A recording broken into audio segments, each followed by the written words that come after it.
Narrated Anas bin Malik. Once the Prophet, peace be upon him, entered the mosque and saw a rope hanging in between its two pillars. He said, "What is this rope?" The people said, "This rope is for Zainab who, when she feels tired, holds it to keep standing for the prayer." The Prophet, peace be upon him, said, "Don't use it. Remove the rope. You should pray as long as you feel active, and when you get tired, sit down." Narrated Aisha.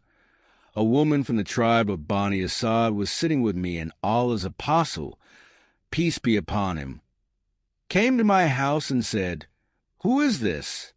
I said, "She is so and so. She does not sleep at night because she is engaged in prayer."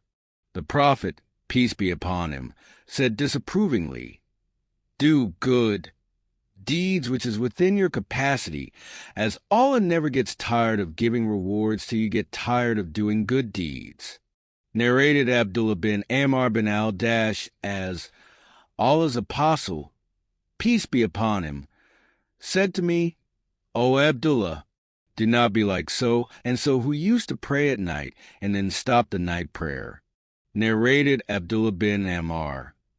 Once Allah's messenger, peace be upon him, said to me, "I've been informed that you offer salat prayer all the night and observe Psalm fast during the day." I said, "Yes, I do so."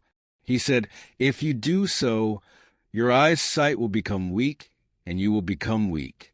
No doubt, your body is right on you, and your family is right on you, so observe Psalm for some days, and do not observe it for some days.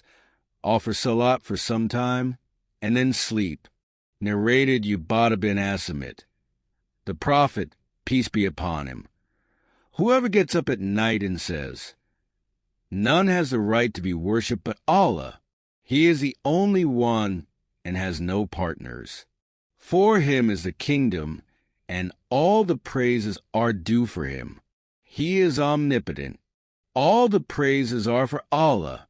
All the glories are for Allah.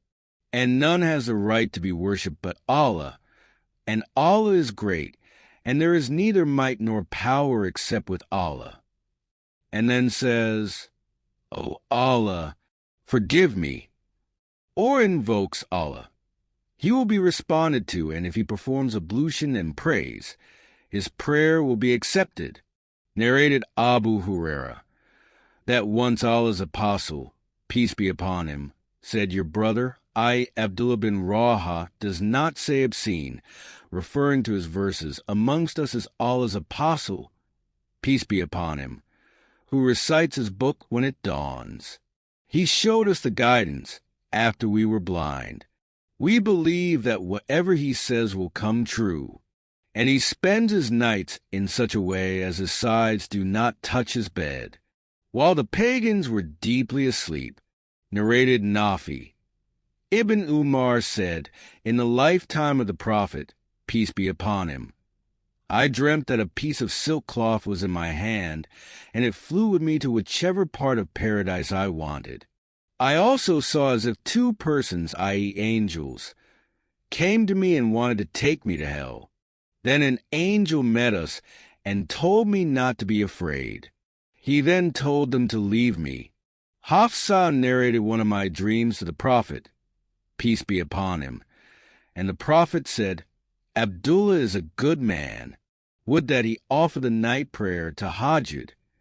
So after that day, Abdullah bin Umar started offering Tahajjud. The companions of the Prophet, peace be upon him, used to tell him their dreams that Laylatul Qadr was on the 27th of the month of Ramadan. The Prophet, peace be upon him, said, "I see that your dreams agree on the last 10 nights of Ramadan, and so whoever is in search of it should seek it in the last 10 nights of Ramadan." Narrated Aisha. Allah's apostle, peace be upon him, offered the Isha prayer and then got up at the Tahajjud time and offered 8 rak'at and then offered 2 rak'at while sitting. He then offered 2 rak'at at in between the adhan and the comma of the far prayer, and he never missed them.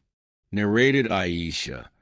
The Prophet, peace be upon him, used to lie down on his right side after offering 2 rak'at sunnah of the far prayer. Narrated Aisha. After offering the sunnah of the far prayer, the Prophet, peace be upon him, used to talk to me if I happened to be awake. Otherwise, he would lie down till the Iqamah call was proclaimed for the far prayer. Narrated Aisha.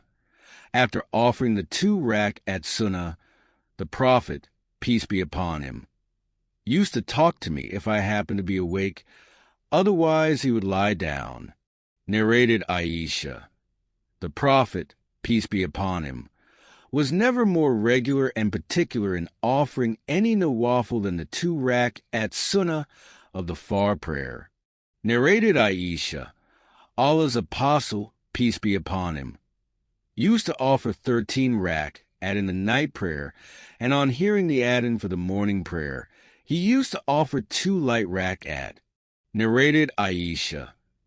The Prophet, peace be upon him, used to make the 2 rak'at before the far prayer so light that I would wonder whether he recited al-Fatiha or not.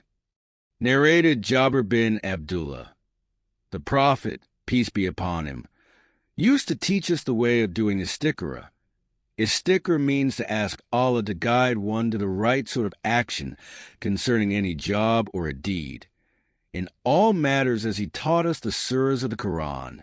He said, if any one of you thinks of doing any job, he should offer a 2 rak'at prayer other than the compulsory ones and say, after the prayer, O Allah, I ask guidance from your knowledge and power from your might, and I ask for your great blessings.